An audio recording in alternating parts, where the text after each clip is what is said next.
Welcome back. This is part 2 of our respect speeches on the 29th of September here at UCLA, where it's again a beautiful day, a little warm, and we're about to hear from Amanda, who will tell us how being respectful for 72 hours went. Hi everyone, I'm Amanda. Hi Amanda. And I'm going to start off by saying I respect you.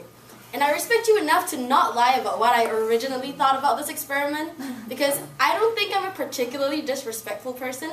I say hi to people, I smile at people on the streets, and I like to ask people how it's going, and I say thank you so much to people. So when I heard about how people were getting free apple pies or special treatment from that, I thought, no way, that doesn't happen. People don't really notice when you're being respectful to them.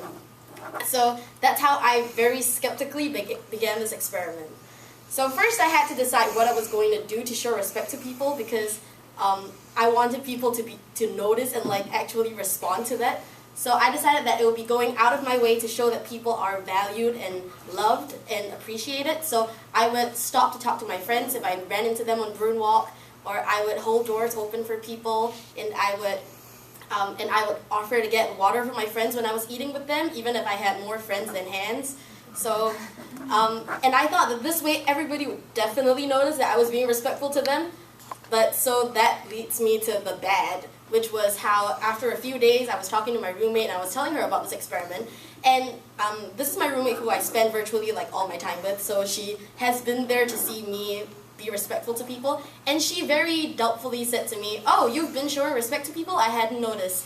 And that did not instill confidence in me, because then I was thinking, people really don't notice when you're showing respect.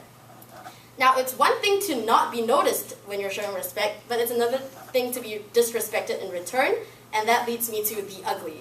So on Saturday night, I invited a few of my friends over to my room to just hang out, and one of my friends came into my room and he asked whether he could sit on my bed, and I said, okay, sure. So he sat on my bed, and as the night progressed, he ended up lying on my bed, messing up my sheets, and then he loudly announced that he was going to fart in my bed, and he proceeded to do it twice, even though the first time I said, please don't do that again. He just did it one more time. So at that moment, I was just really annoyed that he had shown me disrespect in that way. I had invited him to my room, I had set aside a part of my time to spend time with him, and I had allowed him on my bed, but he clearly didn't reciprocate my respect for him, and he blatantly disrespected me and disrespected my space. So that was kind of the final shred of evidence I needed to conclude that people don't really care when you're showing respect to them. Maybe they might feel good on the inside, but apparently not enough to even show respect in return, or maybe even say thank you. And so I was ready to write the most cynical speech about respect you've ever heard, and you might think that I've done that so far, but then Sunday came along, and I was meeting a few of my friends to go to church, and as usual, I was one of the first few people to arrive, and one of my older friends who was giving me a lift came up to me and told me that she really appreciated that I was always on time every week, and suddenly that made me feel really valued and really loved. And it turns out that I've been showing respect to her every week by valuing her time and showing up punctually, while other people were just showing up whenever they wanted to. So I realized that in that moment that she had respected my time and I had respected her time, and that mutual show of respect really made me feel appreciated and made her feel appreciated. And it made me realize that it doesn't really have to be a grand gesture of respect that you need to show other people, intentionally holding the door for them or intentionally stopping to talk to them. But it can be something that, something small that you do every week, just showing up on time and valuing people's time. And so, as I end the speech, I'm going to be honest with you guys, like I said at the beginning, and say that maybe I was expecting this speech to be rainbows and butterflies and be oh yes, respect is the magical thread that holds society together. But that's not really how my week went. And what I learned this week is that sometimes people really just don't care when you're showing respect, and sometimes they don't show it in return. But ultimately, I think that people enjoy it when you show respect, whether they say so or not, because when people disrespected me, I felt really upset, but when people respected me, I felt very appreciated and very valued. So I'm sure that other people feel the same way, even if they don't show that. And finally, I also learned that respect doesn't really have to be like grand gestures. You can just do it consistently every week. And usually that's the kind of respect that people value the most and appreciate the most. Thank you for listening. Thank you. 441. See, we're here, I guess. Hi, I'm Liz. Hi, Liz. And I really loved how you projected. It like really kept me focused and engaged. It never like made me like look away. I kind of like, it made me really want to listen to your stories, and like the way your voice fluctuated was really good. Okay, good. What would you like to see her do differently? My name's Dominic. Hi, Dominic. I enjoyed your enthusiasm, but I think that your enthusiasm kind of led you to talk a little quickly. So I think that if you like kept the enthusiasm and like confidence in your speaking, but slowed it down a little bit, I think that your speech would have been. Have you been told you're a fast talker, Yes. Amanda? Okay.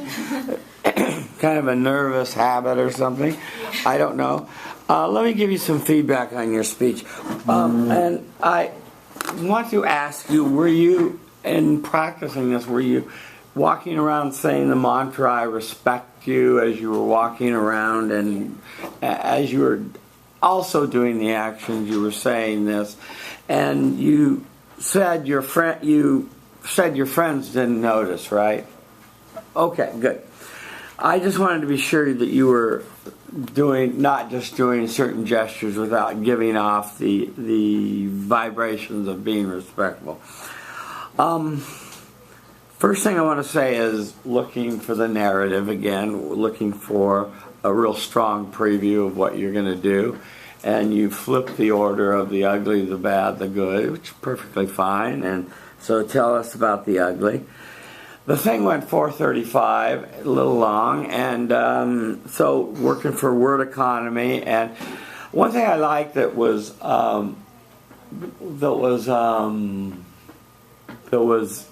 engaging about your speech was your honesty. You had a real sense of honesty about doing the experiment and being skeptical about it, and that was refreshing. That was good to hear. So I appreciated that.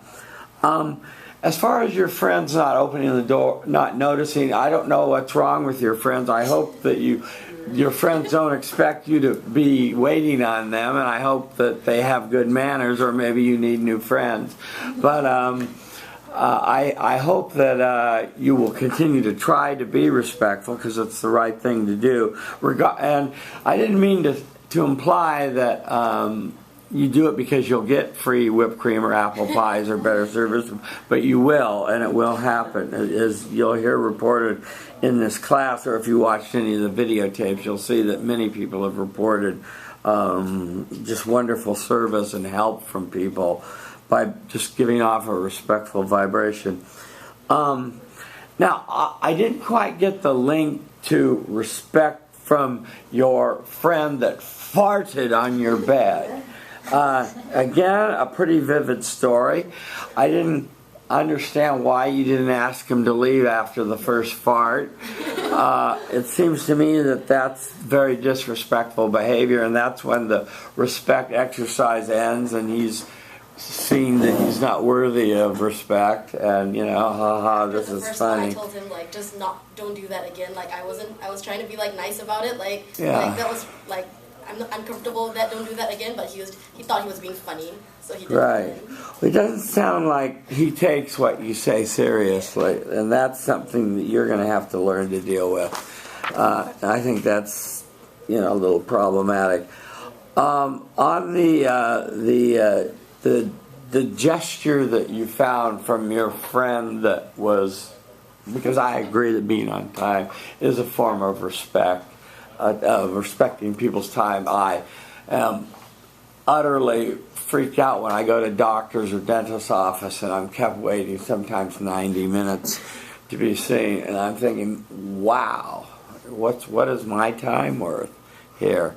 And it's a real interesting practice that we have in our society, in the medical profession. I'm not sure all medical appointments are that way, but I've had some negative experiences that way. I would like to see finally, I think your speech would have been more effective had you set it up with saying, so what did I learn? And even numbered what you learned. And when you watch yourself tonight, you're going to see you're kind of just a little bit all over the place and in kind of coming to grips with what you learned and how you said it. And so I would work on that. But overall, you did a nice job. You got the job done, and you tried the experiment. So thank you.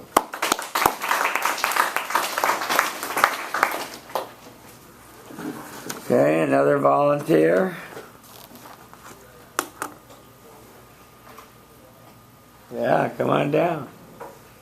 Do we have to? Oh, we don't. Yeah, we have time. Yeah, we have time. Time for at least one more.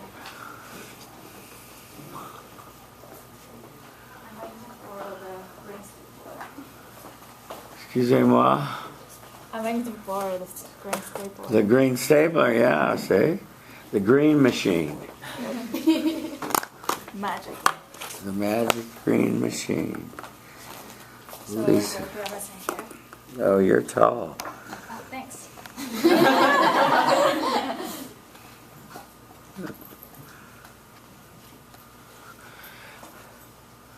Okay, Lisa stands before you, managing attention, communicating respect non-verbally, finding friendly eyes near the front and the center. Say your name, feel the love. Start your speech. Hi everyone, my name's Lisa, and I just want to start my speech by the lyrics of a song called Enchanted by Taylor Swift. Everyone knows that, right? I don't like her, but I like that song. Here goes. Forcing laughter, faking smile. Same old tired, lonely place. Walls of insincerity, shifting eyes in vacancy. Vanished when I saw your face. So, our eyes can really whisper the information that we want to communicate with other people. And over the past week, I just did this respect experiment. And so I just want to share my stories with you guys. So my experience started right here in this classroom with my study buddy, Samantha. She's not here, so I might need a new study buddy, but I made small talks with other students in my other classes too. But after the exchange of I respect you, I just sense that we really establish a connection with each other. And she told me about a live talk right after class, and she's like, okay, you can get tickets for this and we can go together. And she worked at Top Leaf. She's like, if you ever come to Top Leaf, I can give you a discount, but remember to tip me. And yeah, so I just really felt the connection over there. And after I walked out of the classroom, I was on brain walk. And if you're doing this experiment correctly, you'll get twice as many flyers as you usually get on brain walk. So it's just unwanted attention. And I got stopped by one of the Christian group on campus. They were really nice, but I was in a hurry. But just out of this experiment, so I stopped and talked to them.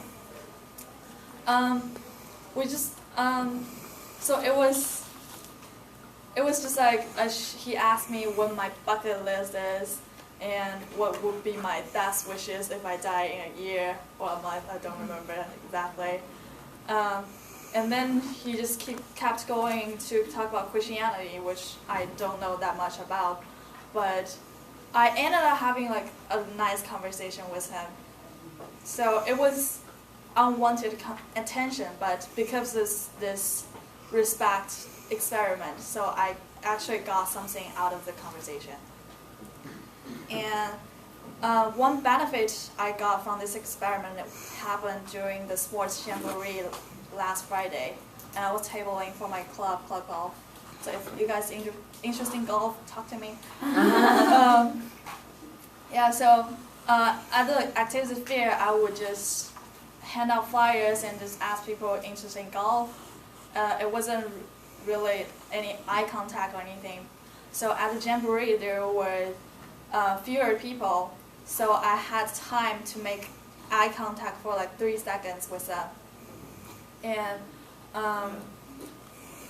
it's just they might not be interested in golf, but because of the eye contact I make and the respect, the information of respect I give them, they just stopped and talked to me and just like, oh, what do you guys do? I would like to sign up or just receive more information, not necessarily join. So I think that was helpful. And the other story is actually I helped others. So I was walking outside Ross, and I made eye contact with this lady who was standing like probably 3 feet from the car. And we make eye contact, and we just smiled at each other. And she was like, "Can you do me a favor, please?" And I got worried because of like all the stories I heard and personal experience too. I got asked for like gas money, which I didn't really want to. But she was just like, "Can you just say bye, Christian," to her brother in the car? And I was like, "Sure." This is like the smallest favor I can ever give. And I just said bye, Christian, and waved at her brother. And her brother's probably intellectually disabled, but he just like cheered up after the interaction we had. So I think that was good. So I didn't have a really bad story except that the encounter on Brain Walk. And I just felt like, as the song goes, I was enchanted to meet people that I showed respect with, and just show respect to them and be the people, be this person who people want to say to you, "It was enchanted to meet you." And this shouldn't be the end of your storyline either. It's just your first page. Thank you. Thank you. 434. Okay, where are we? Here. I really liked. Start with your name. Hi, I'm Alexia. Hi, Alexia. So I really enjoyed the way that you told your story. You spoke eloquently. Your stories were clear, and I like the ones that you chose. So it was interesting. Thank you. Thank you. Improvement. What would you like to see her do differently? Hi, my name is Khan, and Hi, Khan. I really like the speech too, but I think you memorized most of it already, so I don't think the flashcard was necessary. Oh. Yeah, and then because of that, I think one of your hands is mostly occupied with the flashcard, so there's like no movement at all. I was just worried about the lyrics. Yeah, so then next time try to memorize that too, and more hand movement maybe. Okay. Yeah. Thank you. That's really. Okay. Those were great starting points, and let me second those. I'll prefer people not use notes. And if the lyrics are a problem, just say them and then put it in your pocket so you have your hands free to gesture. Like your speech, like the Taylor Swift reference that you tied back to at the end, so you came the full circle, so you understood that comment. Nicely done. What I take exception to that I'd like to see you work on and have a clearer narrative voice of what's going to happen in the speech, a thesis preview. I'm going to tell you about If There Was No Ugly, 3 good stories and 1 medium bad or something, but characterize them. So give us a preview of what's going to happen, because basically what you did was you just kind of went into it and told the stories. And they just kind of went through them and kind of characterized them as somewhat this, somewhat that. And, right? Okay, and so get organized, because you want to be organized in the oral medium, because it's hard to follow people. You can't reread a page when people are communicating with you orally, see? So you got to be really well organized. I like the connection with Samantha. By the way, before we break, is anybody else missing a study buddy today? Needs a study buddy? Who needs a study buddy? Who is somebody, anybody new to class today? No, 1 person. You're new to class today, 1 person? Just 1 person. And who needs who thinks their partner dropped? You do. Okay, so you 2 hook up. And who else? You 2 hook up. And you need a study buddy? Anybody else? Okay, you 2 hook up. My study buddy? Okay, right here. You see who you're looking at? Okay, good. Okay, let me give you some feedback real quick. No note card, that's the first thing. Love the Samantha exchange. I thought that was good, respectful. You're saying the mantra, I respect you, as you're interacting. The Bruin Walk, yes, you will get hundreds of flyers, especially when you make eye contact. Yeah. The Sports Jamboree, if you're giving respectful vibrations and you're making good eye contact and smiling, you will get more contact from people, absolutely. The lady from Ralph's, that was a very touching story. I'm glad you sort of ended on the good, but again, give us a narrative. And finally, my best story was in the Ralph's parking lot. And then tell the story. You went 4:34, so it was a little bit long, and a little bit more on what you learned, and even number them. But overall, you did a nice job. Thank you. Okay, our work is done for the day. Return with honor. If you went today, you'll all get an email from me tonight of where to find your tape on YouTube. So we'll continue the respect speeches and then pick up the introductory speeches the next meeting. I'll email you with the link to YouTube. I just wanted to apologize for coming to class late. What a disaster. Sorry. Yeah. What's the problem? I got caught up in that Powell printing. And Powell printing. There's no excuse for coming in late, but Yeah, okay. I just wanted to apologize. Okay, thank you. Maybe it's still today. No, you wait till you perform, yeah.